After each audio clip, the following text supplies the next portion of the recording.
Hello, I'm Pete Newman, the brains behind Better Late and Clever, if you can call it brains behind it.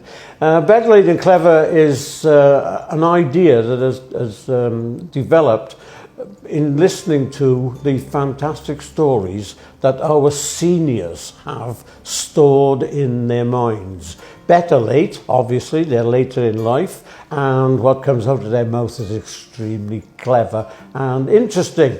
It's been well received, and it is received by the young and the elderly, the seniors, because the young people just don't understand the things that were lived through in those days. And yet in the archives or the memories of these folk are incredible stories to show how they went through life without any of the modern technologies and the things that happened to them, the things they were involved with. You'll have a really great time listening to them. And we'd like to encourage you to support us, make a bit of subscribe somewhere if you can, and follow very carefully Better Late and Clever.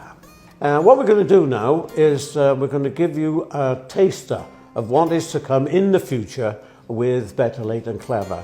We're going to show you some short clips, and then we'll put in perhaps a longer one later on, but you have to understand the production of these things. They are not heavily produced in a studio, rehearsals, makeup and all that business. These are real people saying real things as they remember them, and that has an attraction for me anyway, and I'm sure it will for you. And we'll go through some short ones, some snippets, and then we'll have perhaps one of a more lengthy interview with someone who can tell us a little bit more about their life, all to do with Better Late and Clever. So what we're going to do now is going to show you some short clips. The first one, interestingly enough, is about a glass of Guinness. Wait and get that one. And then a couple of the ladies who we've been talking to have got memories from when they were younger, interesting, and things that probably won't ever happen to anyone again. But have a listen, see what you think. So here we are at a bit of a do, yeah. I'll show you a picture of the booze that Seth is eating. And we were talking about the price, Seth, of booze when you started having a drink. How much was it? 11 pence a pint. And we said, if it goes up to a shilling, we're going to give it up. And you're still drinking? I'm still drinking. Well done, Seth. We lived in Tallowayne, and my nan used to live on Hartic Hill. Right. And when we went up there, I always remember we had to go outside to the loo, into the shed, and it was one of these big, I don't know what you call them, big loos. All right. Big, a lot of wood with a little bit of a thing in the middle. Yes, I got the picture. And you remember that now? Yeah. That's right. And now, how did you find it when it became modern? When you had an inside toilet? Well, we did where we lived in the Arctic. It was my nan's now. All right. So it was only when we went up to my nan's we had to do that. Oh, that's very good. Yeah. I think we give a little bit round of applause because he's the first one here to do it, okay? Hey Gareth, we're going to talk about old motor cars. Right. And you're going to have to do a demonstration, I think. Am I? Yeah, for the youngsters who don't realise. Right. They push a button now to start it, don't they? Those days are new. They weren't in the real old world, were they? Were they? Yeah, I remember we had a starting handle that fed through the front of the car. That's it. And then you turn the handle and hopefully you get enough compression for the engine to start. In fact, with the compression, you had to be careful, didn't you? Well, you would if they kick back and break your wrist. Yeah, that's it. Yeah. What car did you have that with, Gar? It was an Austin Westminster. Oh, that was a tiny sized car as well. It was a 3-litre engine, and so there was a lot of effort in turning that over. That's right. You know, it was good. What colour was it? Do you remember? Yeah, it was dark blue at the bottom and light blue at the Oh, top. very nice. Yeah. Two-tone, very nice. Two-tone, yeah. Oh, More of. beautiful. Thank you very Thanks much very indeed. much. Thank you. It should be this. My sister and I got a twin sister. And my sister and I lived with my grandmother. And after the war, this man came in. And we asked our mum who this man was. It was my father. He'd been in the war. He didn't know us and we didn't know him. He was very lucky because not long after he was born, he came home. My twin sisters were born. So he's on for the birth of his Well, daughter. they only were conceived after he come That's back right. from the war. So we were two sets of twins and we didn't know each other. Do you remember what year that was? Well, we were born in 1944 and they were born after he came home from the war, whatever time that Yeah, was. because that was the war ended That then, was the didn't war it? ended Yeah. then, and he came and we didn't know him. We got to know him, but then my sisters were born. Oh goodness knows how many years later. But they were the only babies he knew. Well, and you are. I didn't introduce you. What's your name? Linda Silk. Linda. Thank you, Linda. And now what we're going to do is we're going to do a longer piece for you. This is very interesting because one of the ladies, or this particular lady, little older than me, was living around the corner from where I was born many, many years ago, which is just an interesting aside. But she has a lot of interesting things to say. This is part one, really, of her story. And she is an amazing character. So take a look at this. This is it. And what we're going to do, we're here with Val and having some interesting conversations, I suppose. Val, just when we get you there you go. Yeah. This is Val. And Val, He's 91 years old. 91. I will be this year in a few months' time. Oof. So when we were close together in, I was in Sloper Road and you were in Ninny Park Ninny Road. Park. You're 91. And you're 10 years older than I am. Yeah, So you were 10 when I was just. that's right. In Between the- 10 and 11 I year was old. just in the Yeah. sink up at there because I was born at home. Yeah. So were you living there at that time, Val? Yeah. You were living Yeah, there. yeah. Because you were an Ely girl, aren't you? I'm nearly born. Yeah. Yes. So when did you start singing? Because that's Age a, of 10. on the age of 10. Yeah. And where was that? In church, St. Francis of Assisi's Church in Ely. So you went to church in Ely for the. Yeah, and I was in the school choir, Yeah. and I was also in the church choir as well at the Now- age of 10. That's excellent. Yeah. At the age of 10, I was doing a bit of singing, like Alec Jones. Oh, yes, But yeah. the only thing is, at the age of 11, when my voice changed, I couldn't sing like a walrus. You did a bit of recording there. Can you tell us about that? Well, they were doing this thing in the school, and they wanted to make a record, you see, of the mass and everything else. And they wanted me to sing the Ave Maria. Yeah, And I was only 10. yeah. So, it came out on a 75 record, or 78, whatever you call them, on a record. My friend could afford it, but I couldn't afford it. I never afford to buy it. Oh, Yeah. well, didn't they give you one for doing the Oh, singing? no, Val. you had to buy it. Oh, God, I don't know. Yes, you had to And buy it. that was just the start of a bit of a musical career for you, was it? Well, no, I'd been singing all my life, really, from a child, because I had a musical family. Oh, right. I had an auntie that was a beautiful soprano. My mother was a beautiful soprano. My grandfather was a baritone. My brother was a baritone. Oh, My sister couldn't sing. one in the family that was all right. Oh, just one in the And family couldn't sing. So how did it progress? What did you go into after you made your record? Did you? Well, I went around to all the churches and all the things that needed money for their church roofs or for their things that they needed in the churches. Yeah. So I done it all for charity. I didn't take a penny from anything I done. And did you stay as a soloist, or did you go on to do other things? Well, I done some solos, and sometimes I was in the whole choir. Yeah, right. I was in St Peter's, Yeah. and then I was in St Philip Evans as well, both choirs, fully. Oh, right. And on Sundays, when I can get to church, I still sing in the church now. No. Now, yes. Excellent. Yes. Excellent. It's not as strong as it used to be, but they say they could hear me.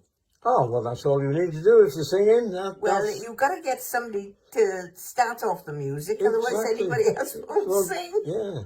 And what about in school? Did you do any music in school? Well, we used to sing in assembly and all that. Oh, but right. Yeah. if we had to go anywhere, like visit a certain church or something, then we used to sing in the choir.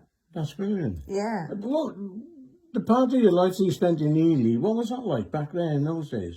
Oh, it was funny because it was in the wartime. It was just before I was 6 when the war started, and my brother was born in the May of the year it started in 39. Right.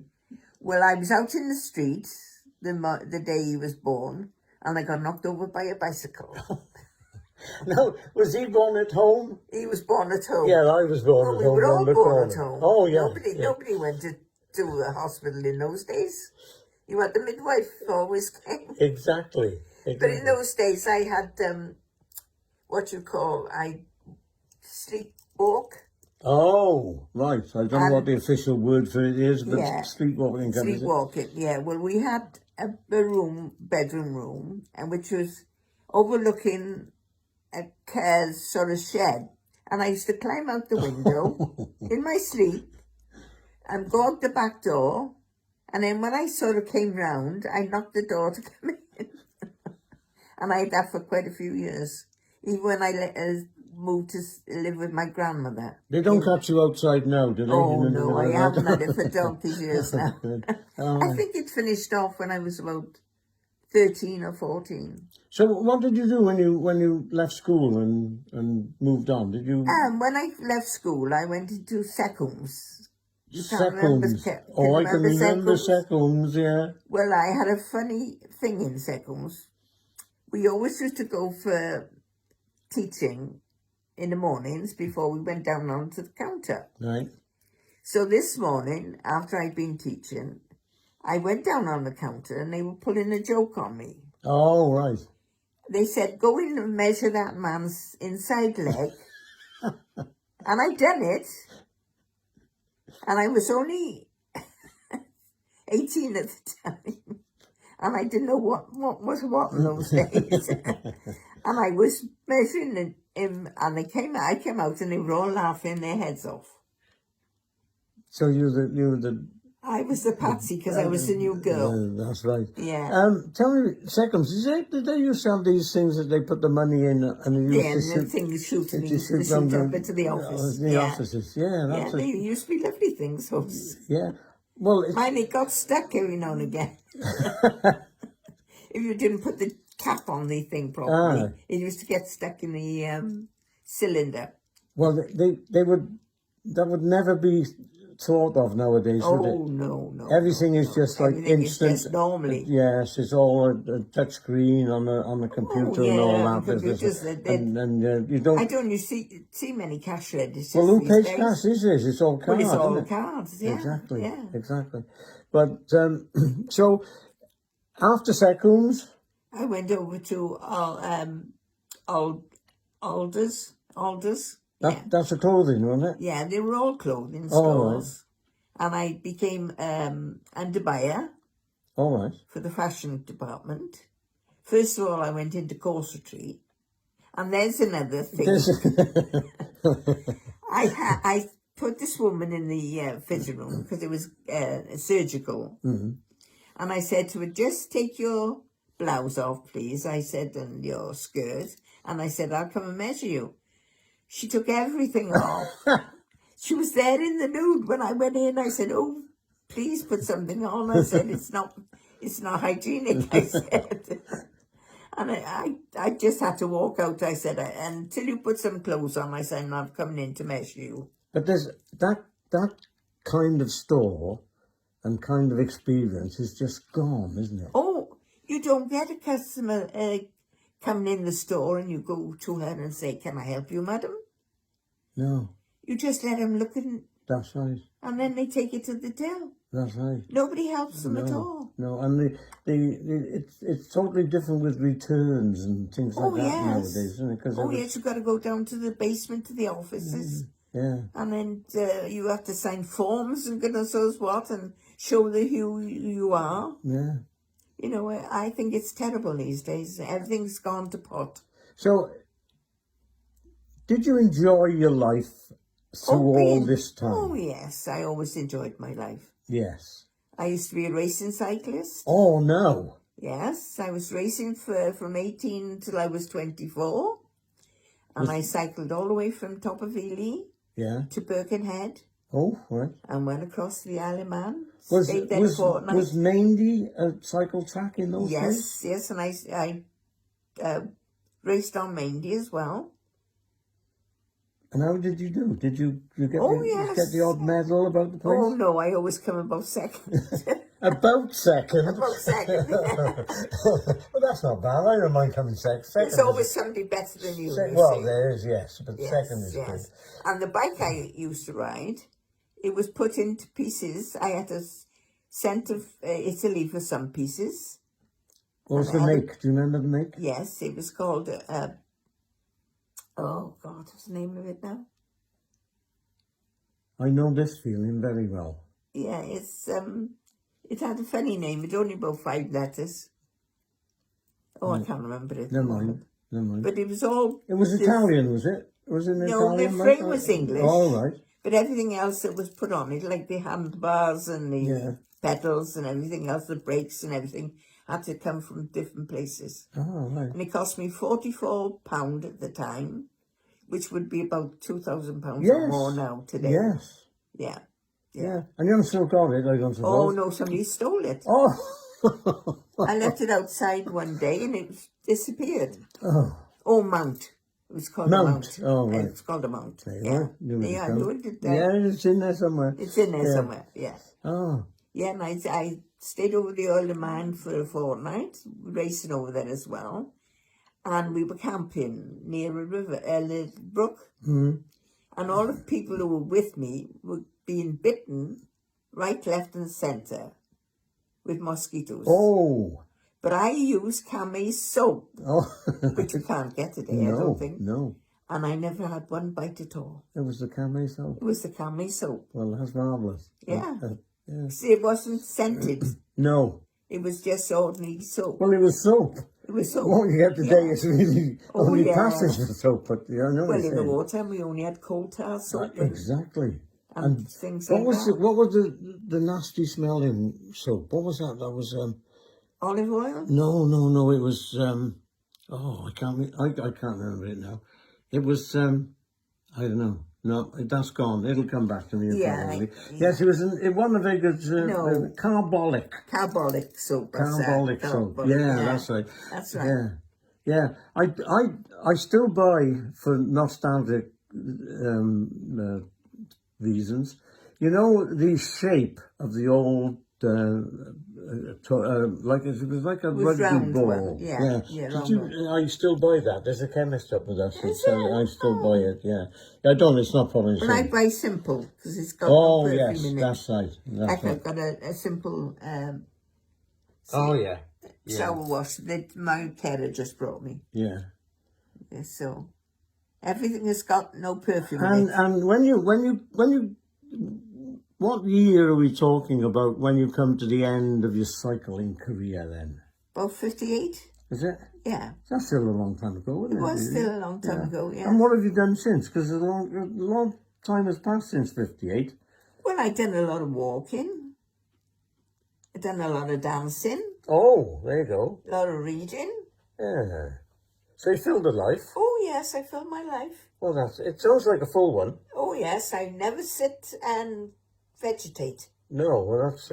Every now and again I get up and I either wash my kitchen floor or wash my bathroom floor.